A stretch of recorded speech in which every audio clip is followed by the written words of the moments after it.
So hey guys, this is another video on error detections in which we are going to have 5 questions of error detections. It, like I always say, the quickest way to improve your English. Now let's just get into the video. So by far we have done 11 questions. Now the 11th question, try to solve it 11th and 12th both and then see how am I going to solve these. So let's start. 11th question. It is a national shame that even several decades after independence, the country has not been able to free itself of problems of hunger, malnutrition, and poverty. Now, this is a very simple question. You can easily see that what is the error in the question. Now, let's read again, okay, slowly. Now, just reading the first part first.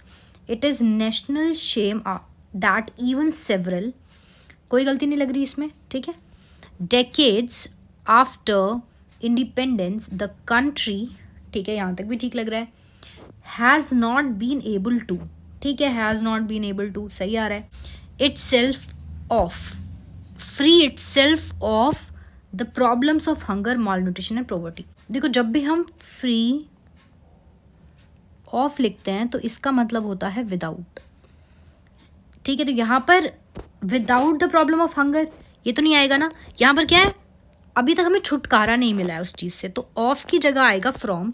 और जब भी हम कभी free from लिखते हैं ना तो उसका मतलब होता है एस्केप, ठीक है, एस्केप फ्रॉम, इसका मतलब होता है एस्केप फ्रॉम. तो यहाँ पर क्या हो जाएगा, यहाँ पर आपका ऑफ की जगह क्या आएगा, ऑफ की जगह आएगा फ्रॉम, ठीक है.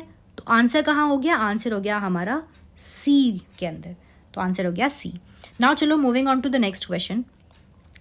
यहाँ पर है Mazda's engineering team began developing the engine around the time it completed developing its Sky Active G engine which was launched in November 2022. First अच्छे से पढ़ लो. Mazda's engineering team began developing the engine around the time it completed developing its Sky Active G engine which would launch in November 2022. अब यहाँ पर कुछ भी गलत नहीं लग रहा है, ठीक है. तो ऑब्वियसली इस क्वेश्चन के अंदर ऑप्शन नंबर हमारा जो नो एरर है, ये गूगली क्वेश्चन हो गया, ऑप्शन नो एरर. चलो 13th और 14th क्वेश्चन आप लोग ट्राई करो और अब मैं सॉल्व करती हूँ, पहले पॉज करके ट्राई कर लो, ठीक है. चलो अब मैं स्टार्ट करती हूँ. The directive would rewarded certain nuclear and coal fired plants that store 95 days of fuel on site for contributing to the reliability of the national grid. The directive would rewarded certain, देखो यहीं पर आपको गलती दिख रही होगी जो लोग भी मॉडल वर्ब्स को जानते हैं.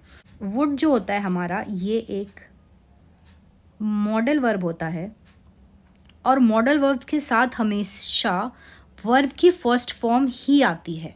आपके जो कैन है, वुड है, कुड है, ये सब जो हैं ये मॉडल वर्ब्स हैं, ठीक है. इनके साथ हमेशा आपका वर्ब का फर्स्ट फॉर्म आएगा अगर ये सिंपली यूज़ हो रहे हैं. वुड रिवॉर्ड सर्टेन, तो यहाँ पर रिवॉर्डेड की जगह क्या आएगा, आपका आएगा रिवॉर्ड. इसीलिए जो आपका आंसर है वो हो जाएगा फर्स्ट में गलती है, यहाँ पर रिवॉर्ड आएगा ना कि rewarded. Now 14th question. Common श्रू whose favourite meal is earthworms are very active and must eat constantly to supply their ravenous metabolism. अब देखो कॉमन श्रू हुज फेवरेट, ठीक है, हुज किसके लिए आया यहाँ पर, एक सेकेंड क्लियर कर लेते हैं. अब देखो कॉमन श्रू हुज किसके लिए आया, श्रू के लिए आया, ठीक है.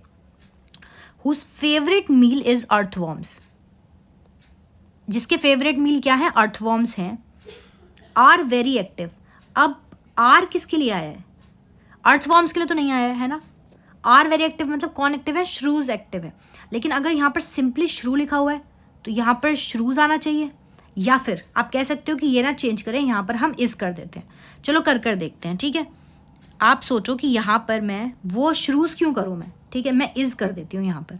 तो चलो इसको इज कर लेते हैं, इसको मैंने कर दिया इज, ठीक है. अब पढ़ो. कॉमन श्रू whose favourite meal is earthworms is very active, बिल्कुल सही है. And must eat constantly to supply their. अब ये देयर किसके लिए है, ये देयर भी श्रू के लिए. तो यहाँ पर अगर मैं इज कर रही हूँ तो ठीक है, लेकिन मैं दो जगह पर नहीं चेंज कर सकती ना, तो इसीलिए मैं यहाँ पर इज नहीं करूँगी, यहाँ पर मैं आर रहने दूंगी और श्रू को मैं कर दूंगी shrews. Common shrews whose favourite meal is earthworm, यहाँ पर आ जाएगा are very active and must eat constantly to supply their ravenous metabolism. तो यहाँ पर मेरा जो फर्स्ट है ऑप्शन उसी के अंदर गलती है, तो मेरा ये आंसर हो जाएगा ए। नाउ चलो last question of the day, 15th question आप लोग ट्राई करो और अब मैं स्टार्ट करती हूँ। Indigenous leader speaking at the New York event said that they needed respect for his rights. His rights, his तो किसके लिए आता है? सिंगुलर चीज़ के लिए आता है हिज, ठीक है। यहाँ पर हम बात करें लीडर्स की, ठीक है। Leaders speaking at the New York event that they needed respect for his rights, नहीं फॉर देयर राइट्स आएगा, ठीक है। For their rights more than money to help them protect forests, ठीक है। तो ये हो गया आपका आज पूरे 5 क्वेश्चंस, और ये सारे जो क्वेश्चंस हैं ये सब प्रीवियस ईयर के क्वेश्चन हैं। तो इसी तरह के क्वेश्चंस आते हैं बिल्कुल सिंपल, जहाँ पर आपको देखो सिंगुलर प्लूरल वाले भी क्वेश्चंस मिल जाएंगे, ठीक है, जिसमें आपको प्रपोजिशन के क्वेश्चंस मिल जाएंगे, आपको मॉडल वर्ब्स के क्वेश्चन मिल जाएंगे, आपको फ्रेजल वर्ब्स के क्वेश्चन मिल जाएंगे। हर तरह के क्वेश्चन आपको एरर डायरेक्शंस में देखने को मिलते हैं। तो there is lot more to learn. आगे फिर हम 5 क्वेश्चंस करेंगे like this series is going to have at least 700-800 questions. This is my target. So आप लोग प्रैक्टिस करो, मेहनत करो, और कोई प्रॉब्लम है, कोई डाउट है, you can ask me in the comment section. Till then ध्यान रखो, पढ़ते रहो। This was a quick session. आप लोग सब्सक्राइब कर लो। If you have not subscribed already, please subscribe. चलो, बाय बाय।